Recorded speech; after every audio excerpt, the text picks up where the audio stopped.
Este podcast é um oferecimento de Julieste Logística, há mais de uma década transportando 27 32 28 05 86.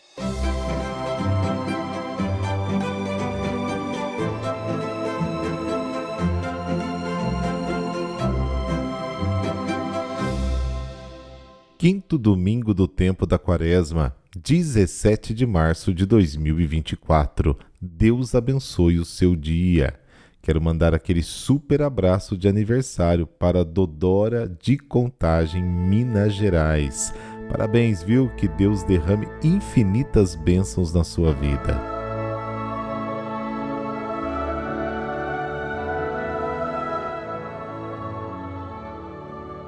Pelo sinal da Santa Cruz, livrai-nos Deus, nosso Senhor, dos nossos inimigos. Senhor nosso Deus, dai-nos por vossa graça caminhar com alegria na mesma caridade que levou o vosso Filho a entregar-se à morte no seu amor pelo mundo. Amém.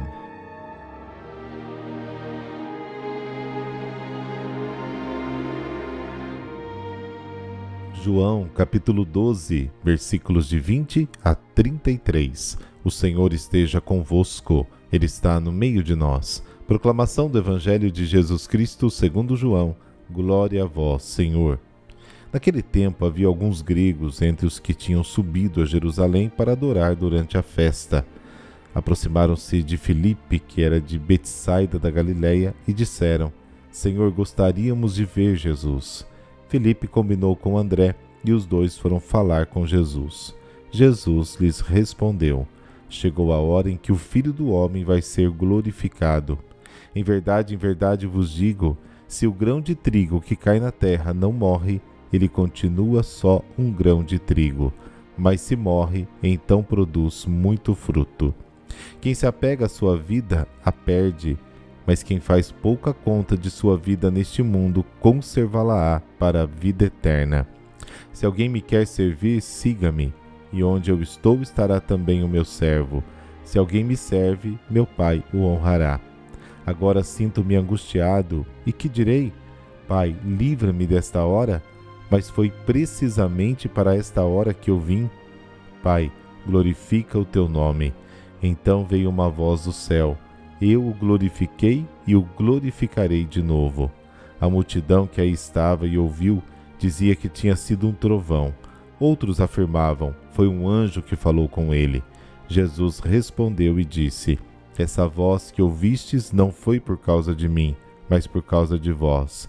É agora o julgamento deste mundo. Agora o chefe deste mundo vai ser expulso. E eu, quando for elevado da terra, atrairei todos a mim. Jesus falava assim para indicar de que morte iria morrer. Palavra da salvação. Glória a vós, Senhor.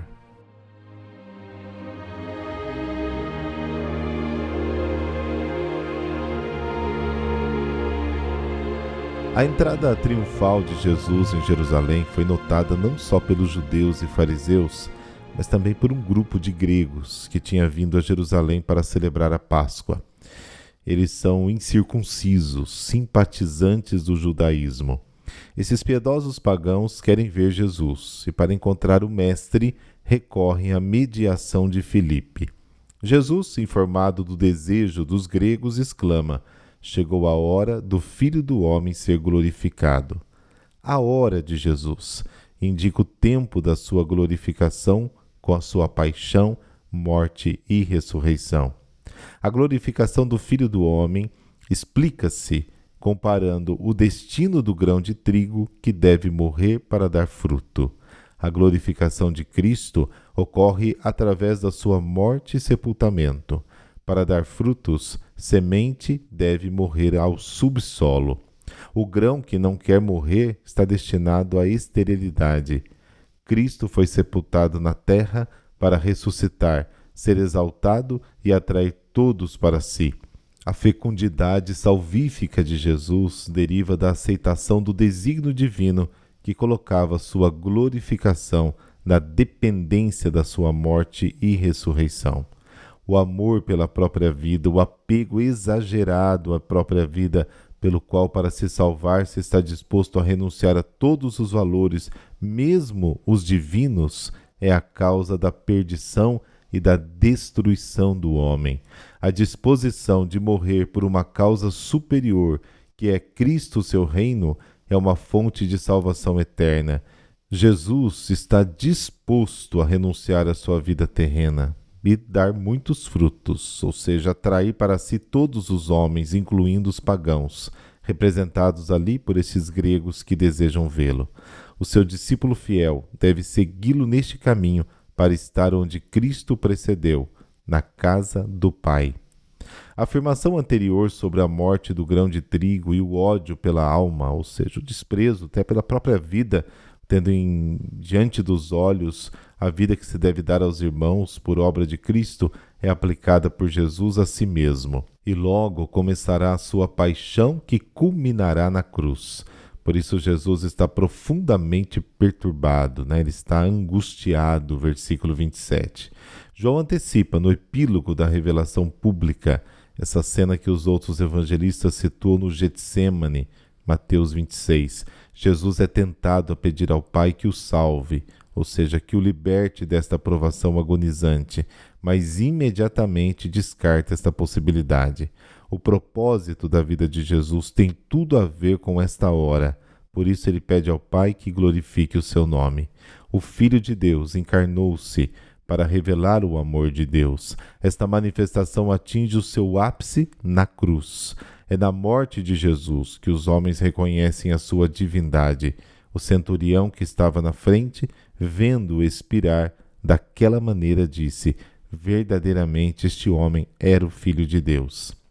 Na cena final desta passagem, o Pai intervém para autenticar a missão do Filho. Na verdade, Jesus explica que a voz que vem do céu se dirige aos seus ouvintes. Com esta manifestação, o Pai quer apresentar Jesus como a pessoa divina, através da qual ele se revela perfeita e plenamente. Com a exaltação de Jesus vem o julgamento do mundo das trevas e a derrota do seu príncipe. O julgamento deste mundo ocorre com a derrota de Satanás. Satanás é derrotado pela morte gloriosa de Cristo na cruz e pela exaltação, a ascensão de Jesus ao céu. A elevação de Jesus no Calvário constitui o início da exaltação à direita do Pai.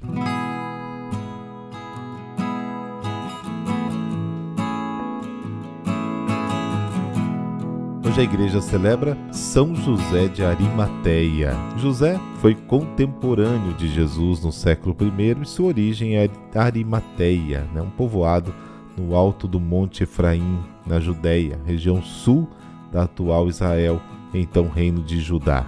É mencionado nos 4 evangelhos, na ocasião do recolhimento e sepultamento do corpo de Jesus. Mateus 27, Marcos 15, Lucas 23, João 19. Destas breves menções, podemos saber que José era rico, membro importante do Sinédrio, o Tribunal Superior dos Judeus, sendo reto e justo, discípulo de Jesus, mas em segredo, por medo dos judeus. Esperava o reino de Deus e opôs-se à decisão do Sinédrio de condenar o Cristo. Depois da morte do Senhor, teve a coragem de, ao cair da tarde, apresentar-se a Pilatos e lhe pedir o corpo do crucificado.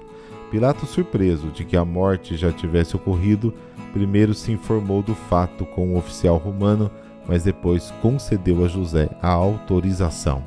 José retirou o corpo de Jesus da cruz, tendo antes providenciado um lençol de linho para envolvê-lo, como era o costume judaico.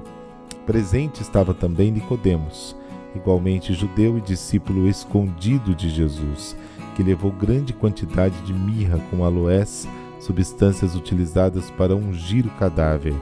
Em seguida, o depositaram num túmulo novo, ou seja, ainda não utilizado por ninguém, que José mandara cavar na rocha para si mesmo. Este sepulcro estava no jardim próximo ao local da crucifixão.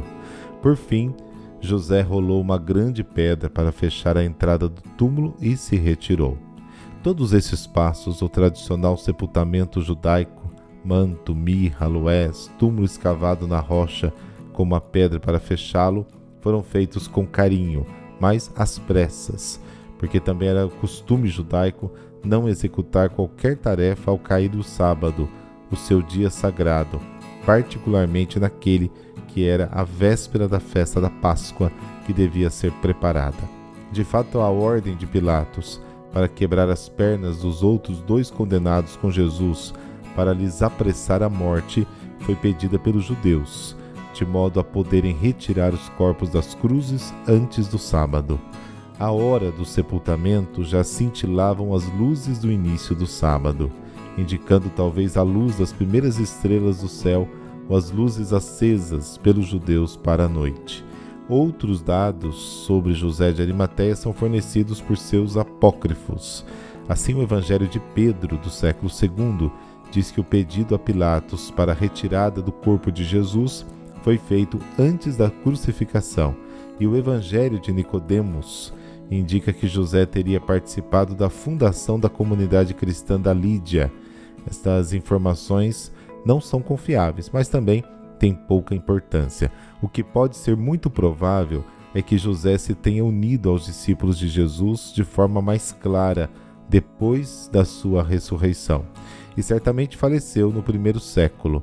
Também é certo que o manto que levou para envolver Jesus é hoje conhecido como Santo Sudário, uma das evidências mais marcantes da ressurreição, estudado cada vez mais profundamente pela ciência, que cada vez mais não consegue explicar, né? E acaba acolhendo os relatos bíblicos a este respeito.